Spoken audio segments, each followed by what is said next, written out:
मैंने एक वीडियो देखा था आपके आधारशिला के इंस्टाग्राम पे। एक बेटा आता है, बाइक से उतरता है, वो जो उनका बैग होता है फेंक देता है, दादी को उतार के देता है और चला जाता है। ऐसे ही होता है। बहुत सारे केसेस हैं। आया, छोड़ के चले गए। अभी कुंभ की बात कर रहा हूँ।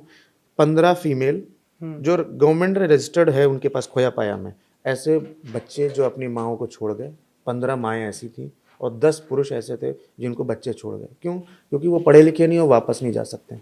उनको खाली अपने ज़िले का नाम भी नहीं पता, उनको गांव का नाम पता है, उनको रास्ता भी नहीं पता है, क्योंकि जीवन भर उन्होंने कुछ भी किया होगा, अगल बगल कुछ काम किया होगा या शहर में गए होंगे, परंतु उनको बिल्कुल एड्रेस नहीं पता और बूढ़े लाचार हैं। एक केस आया रेखा द्विवेदी जी का, 4 बच्चे हैं और अच्छे पढ़ने लिखने वाले हैं, उन सब ने उनको निकाल दिया। बहुत परेशान थी, मतलब ये नेशनल न्यूज़ थी। कॉल आया, हमने तुरंत ही रिस्पॉन्स किया।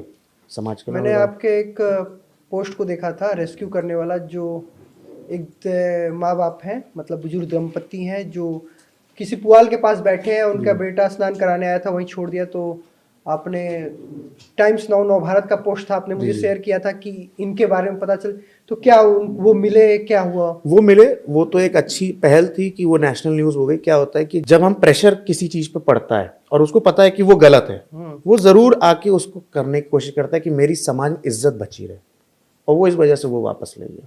तो ऐसे अगर मैं आपको केसेस बताऊं तो 29 केस ऐसे हैं प्रयागराज में जिनकी माओं और बाप पिताजी को हमने वापस घर भेजा, कॉम्प्रोमाइज़ कराया, उनका सुलह कराया और वो लोग वापस तो गए। उसके बाद आप मॉनिटर करते हैं? मॉनिटर करते हैं 6 महीना। अच्छा, 6 महीने इनकी रिपोर्टिंग लेते हैं कि डोमेस्टिक वायलेंस तो नहीं हुआ, कोई ऐसा उत्पीड़न तो नहीं हो रहा, भोजन सही पे मिल रहा है, और उसके लिए भी हमने एक स्टैंडर्डाइजेशन रखा है। वजन बढ़ा नहीं बढ़ा, अगर वो भोजन कर रही है महिला, उसको भोजन मिल रहा है, स्टैंडर्डाइजेशन में वो दिखाएगा कि वजन बढ़ा है, घटा है तो बीमारी होने से घटा है, तो बीमारी का रिकॉर्ड तो होगा ना उनके पास। तो इस लेवल पे अगर मॉनिटरिंग करते हैं तो जाके सही रिपोर्ट आ पाती है। तो ये रहता है इसमें हम लोग। तो ये बताइए कि ऐसा, चलिए ठीक है, कई लोग होगा बच्चे फॉरेन रहते हैं, तो माँ बाप फॉरेन नहीं जा पाते हैं, पासपोर्ट वीज़ा नहीं मिल पा रहा है। वहाँ पे कई लोग स्वेच्छा से कहते होंगे कि भाई मेरे को रहना है, क्योंकि मेरा कोई घर पे नहीं है, घर अकेला है, कहीं चोरी वोरी ना हो जाए, तो मैं यहाँ रहना चाहता हूँ। वो एक बात समझ में आती है। लेकिन कई लोग ऐसे भी आते होंगे कि घर में, मतलब डोमेस्टिक वायलेंस के अलावा उनको खाने पीने को नहीं मिलता होगा। घर के लोग ने डॉगी पाल रखा होगा, कुत्ता पाला होगा, लेकिन परिवार के जो बुजुर्ग हैं उनको पालने की उनकी हिम्मत नहीं होगी।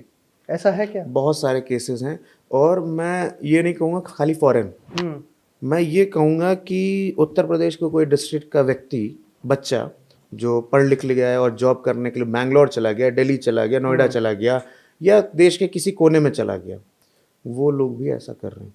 वो आते नहीं है। मैंने 128 लोगों का 10 साल में क्रिमिनेशन खुद किया, और उनके एक एक घर वालों को सूचित किया गया कि आपके माता पिता अब नहीं रहे, कृपया करके आप इंतष्टि मांगेंगे। यानी अंतिम संस्कार करने तक नहीं आते? अंतिम संस्कार करने के लिए उन्होंने मना कर दिया कि आप अपने स्तर पर देख लीजिए।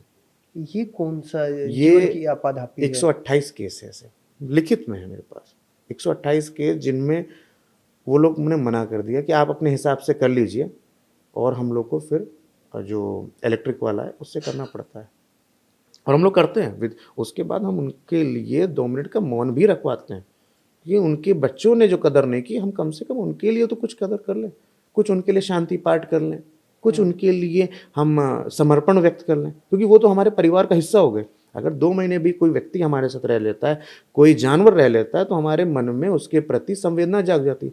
वो तो एक पूरा व्यक्ति है, चलता फिरता रहता खाता हमारे साथ है, तो उसके प्रति तो हमारा सम्मान और बढ़ जाता है कि आज व्यक्ति नहीं रहा, क्या है कैसे वो हमें नहीं पता, लेकिन वो व्यक्ति है, और हम लोग संवेदना रूप से उसके लिए सारी चीज़ें करते हैं।